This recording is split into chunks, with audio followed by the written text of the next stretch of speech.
Então, Carlos, abrindo aqui esse episódio, eu gostaria de pedir licença para apresentar um pouquinho ali da minha história e apresentar para o público e abrir aqui o coração com vocês, porque muitas pessoas me veem hoje em dia e me perguntam: Felipe, o que aconteceu com você? Você mudou de um ano para cá.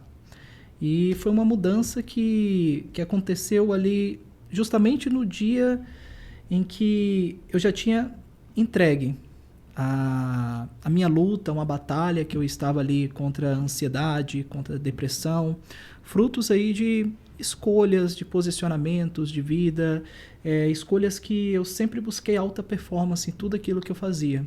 E o hiperfoco, ele foi um dos problemas que me tiraram ali um pouco do eixo em algumas situações onde eu comecei a priorizar trabalho, comecei a priorizar uma rotina, comecei a priorizar talvez outras coisas que me roubavam a atenção, como videogame, série de televisão. Me tornei uma pessoa extremamente antissocial, não tinha prazer mais nas coisas comuns da vida, e eu estava bem financeiramente, eu estava bem profissionalmente, mas eu sentia um vazio, sentia que algo não estava fazendo sentido.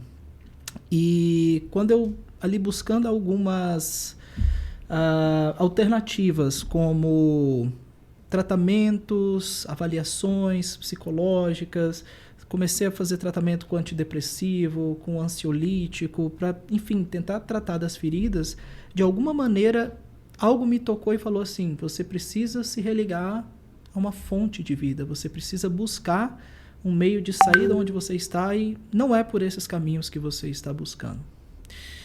E aquele sentimento, ele me aguçou. Então eu tenho, assim, na minha família, a religião, né, que é praticada assim na família, era o catolicismo não praticante. Eu cumpri ali alguns sacramentos, né, o batismo, a primeira comunhão, crisma, mas nunca pratiquei de verdade, nunca tive a necessidade, poderia dizer assim, de buscar um Cristo. Eu estava cheio de mim, eu não tinha por que buscar. E nesse momento de fragilidade, onde eu tentei de tudo pelas minhas mãos, seja por tratamento, seja, enfim, com medicação, com terapias, eu entendi que eu precisaria de algo maior. E nessa busca eu tentei me religar. E o interessante é que a origem da palavra religião vem religar. E nessa religação eu fui tentar buscar algo, uma religiosidade, para que talvez pudesse me acudir, como se fosse um balcão, onde eu vou apresentar a minha dor, vou apresentar a minha necessidade e vou ter a minha necessidade suprida. Hoje eu já tenho discernimento, que não é assim que as coisas funcionam, mas como que a gente consegue ali discernir se o que eu estou buscando é religiosidade? Porque buscando religiosidade eu não encontrei o que eu buscava. E eu acabei desistindo e abrir mão. Em um dia improvável, eu tenho uma experiência espiritual com o Senhor, com Deus, que é esse ser maior, supremo, que rege tudo e que me direcionou para onde eu estou hoje. Como que eu posso interpretar isso, assim, com seus 39 anos de experiência na jornada cristã? O que você tem a compartilhar e me ajudar a entender um pouco melhor o que aconteceu? Pois é, você falou aí um pouco da sua caminhada, do seu sofrimento, né? Que você procurava fazer as coisas tudo certinho, com zelo, com parâmetro, né? Então, assim, o que nós vemos ali na Bíblia, né? E o que todas as religiões partem desse princípio? Nós temos um espírito. Nós cremos que nós temos o nosso corpo, que é uma casa, mas que dentro do nosso corpo, que é uma casa, existe o nosso espírito e existe a nossa alma. E o nosso espírito, ele é como que um buraco vazio que quer ser preenchido, e a única coisa que pode preencher o nosso espírito é Deus, é a relação com Deus, é a intimidade com Deus. Mas aí, que acontece? Como a gente tem esse buraco no nosso espírito, que está, na verdade, desejando Deus, nós nunca nos sentimos como seres humanos inteiramente completos. Nossa alma fica desejando várias coisas, nossa carne, nosso corpo fica desejando várias coisas, e nisso daí a gente procura satisfação por diversos meios. Uns tentando ali satisfazer a carne, né, os desejos mais primários ali. Outros a alma, querendo reconhecimento, querendo trabalho, querendo esforço. Mas por mais que a gente procure ali os caminhos que a carne está ditando, que a alma está ditando, nunca a gente se sente completo, por causa que, para a gente se sentir completo, o nosso espírito tem que ser preenchido.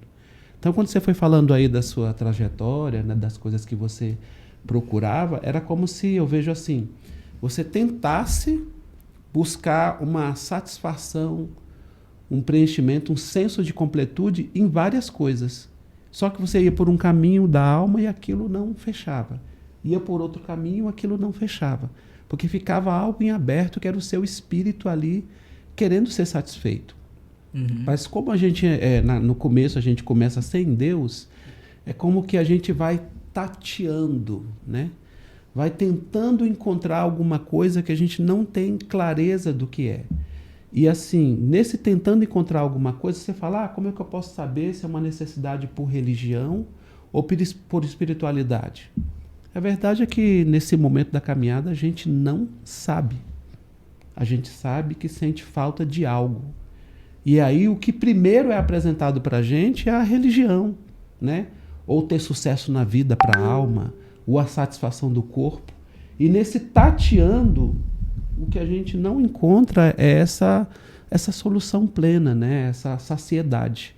Então, num primeiro momento, não dá para saber se o que a gente está buscando é espiritualidade ou religião. No primeiro momento, a gente está procurando é que algo satisfaça o nosso espírito, né?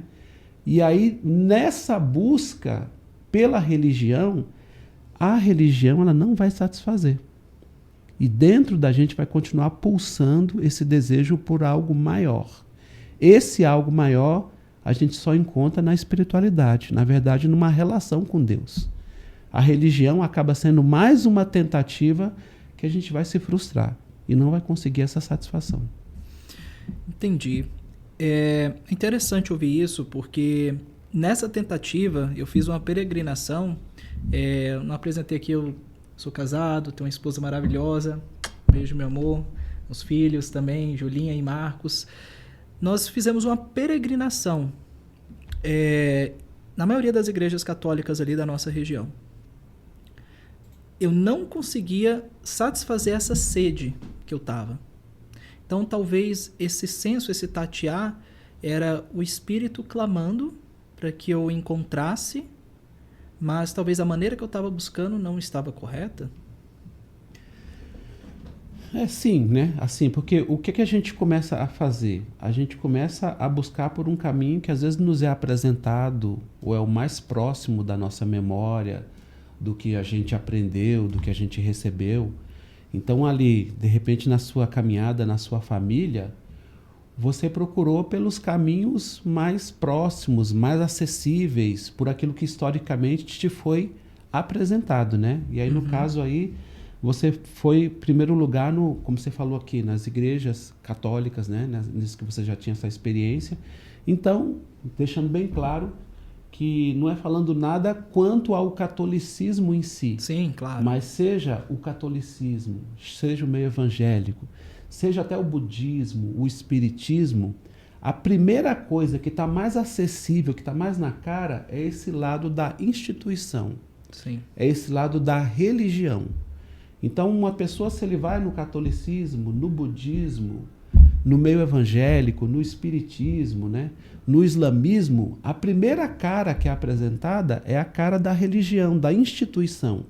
Mas quando eu falo de espiritualidade, é porque o nosso espírito ele deseja algo que está além, acima, mais profundo do que isso. E a primeira coisa que é apresentada, né, é a instituição, é a religião. E se nós focamos só nisso, a gente vai perceber que não é suficiente, que não está exatamente aí a resposta. É quando a gente cava mais um pouco, é que a gente tem que sair da bolha da religião, sair da cara da instituição e desejar encontrar com Deus, com o Espírito, com algo que é um pouco mais profundo do que isso. E aí eu me pego pensando assim, foi muito improvável o meu encontro. Eu era uma pessoa extremamente preconceituosa com religiões que não fosse aquela a qual eu praticava ou que eu fui ensinado. E no dia que ocorreu isso, foi em uma igreja evangélica que eu não gostaria de ir. A minha esposa teve todo um teatro ali encenado, uma palestra, e até engraçado que faz um vínculo com o nome do nosso podcast, que é o Tapa Água, que ela falou que tinha até o ingresso para assistir essa palestra.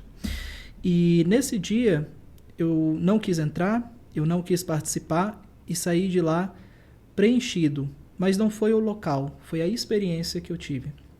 Então, fazendo esse vínculo, eu buscando Deus ou eu não buscando, parece que as coisas acontecem de uma maneira que deveriam acontecer e que transcendem o nosso conhecimento para que aquele encontro fosse, talvez com horário marcado. Como que eu posso interpretar isso?